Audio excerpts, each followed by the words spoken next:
In the previous videos, we were introduced to the general concepts of depreciation, or cost recovery for tangible business use property. In this video, I'll show you how to use the cost recovery tables to calculate the depreciation deduction for business use tangible personalty, for example, computers or office equipment. In short, we need to know two facts in order to use the tables to help us calculate the depreciation deduction on an asset for the year. First, we need to identify the class life of the asset. Is it a 3-year asset, a 5-year asset, a 7-year asset, or something else? Second, we need to know the convention. First, let's look at class life. Exhibit 1 will help us here. Here's an excerpt of Exhibit 1. Let's say you placed into service a business use computer. What you do here is simply look at Exhibit 1 and find computer, and this will tell you exactly the correct class life. So here we can find computer in the 5-year category. Therefore, computers have a 5-year class life. If you place into service a breeding hog, then what's the class life here? Again, look at Exhibit 1 and find breeding hog, and we find that it's a 3-year asset. So as you can see, once you know the asset you place into service, this exhibit makes it quite easy to determine the class life of that asset. The second thing you need to identify is the appropriate convention. This is a bit trickier. Remember that if more than 40% of the value of the assets you placed into service during the year were placed into service in the fourth quarter of the year, then you must use the mid-quarter convention, which is in Table 2. If 40% or less of the total value of assets placed into service during the year were placed into service during the fourth quarter, then you can use the half-year convention, which is in Table 1. In general, the columns correspond to the recovery period, while the rows will correspond to the year of use. That is, the recovery year. Let's take a look at the half-year convention table first. Here we see the columns and rows. The columns correspond to the class life that we just looked up in Exhibit 1.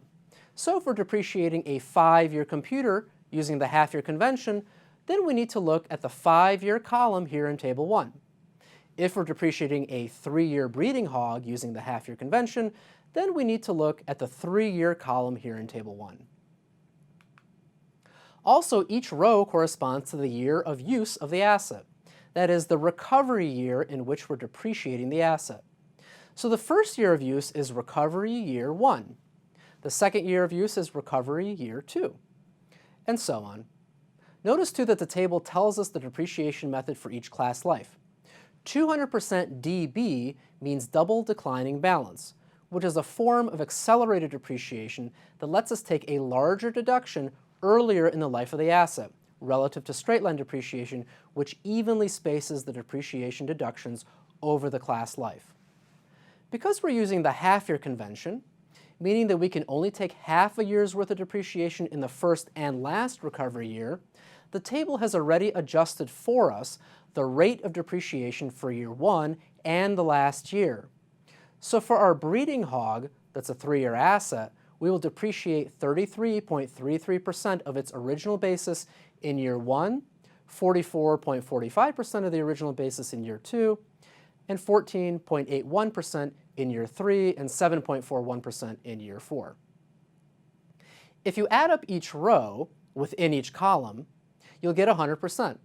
And this should make sense. Over the life of the asset, we should completely depreciate the asset. Again, for the half-year convention, we can only get a half year's worth of depreciation in the first and the last year of use. And again, the table does the work for us in the first and last year. No adjustment to the rates is needed. So look at the last year for each column. It's about 1/2 of the depreciation rate of the next to last year. For our 3-year asset, the last year's rate of 7.41% is about half of the 14.81%.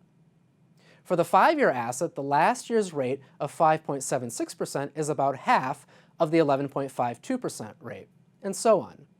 So you can tell that the table is doing the half-year adjustment for us in that last year of use, assuming you hold on to the asset the entire period.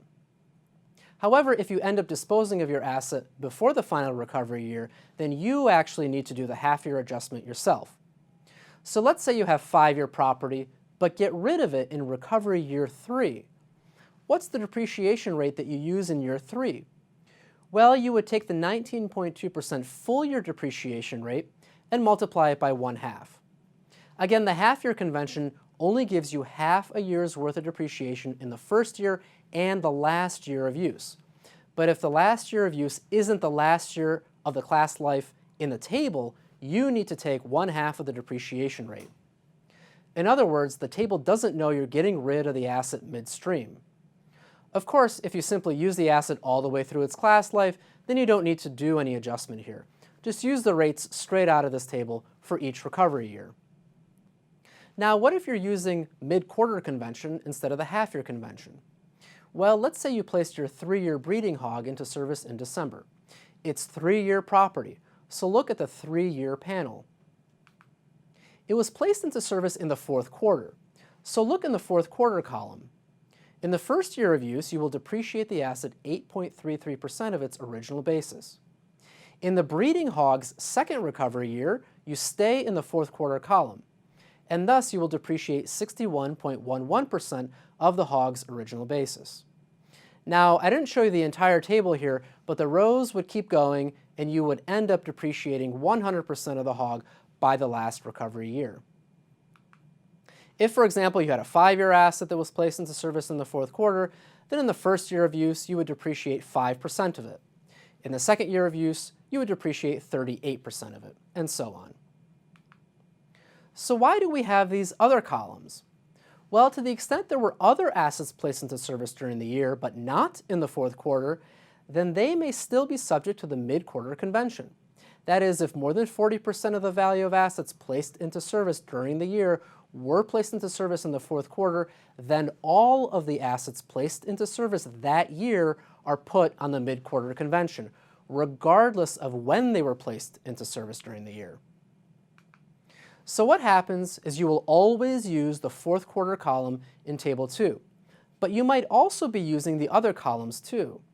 For example, if you had a computer placed into service in the 2nd quarter of the year, but because other assets were placed into service in the 4th quarter of that year too, and so all of the assets are on the mid-quarter convention, then the 2nd quarter asset is depreciating using the rates in the 2nd quarter column. So the year 1 depreciation rate for the 5-year asset is 25%, and the year 2 depreciation rate is 30%, and so on. This mid-quarter convention table is definitely more complicated and a bit trickier to navigate. So what do we do with the depreciation rates that we found in the table? Well, we multiply the original basis by the rate we found to get the depreciation deduction for that year. In the next video, we'll walk through an example of how to use these rates to calculate the depreciation deduction for a particular asset during the year.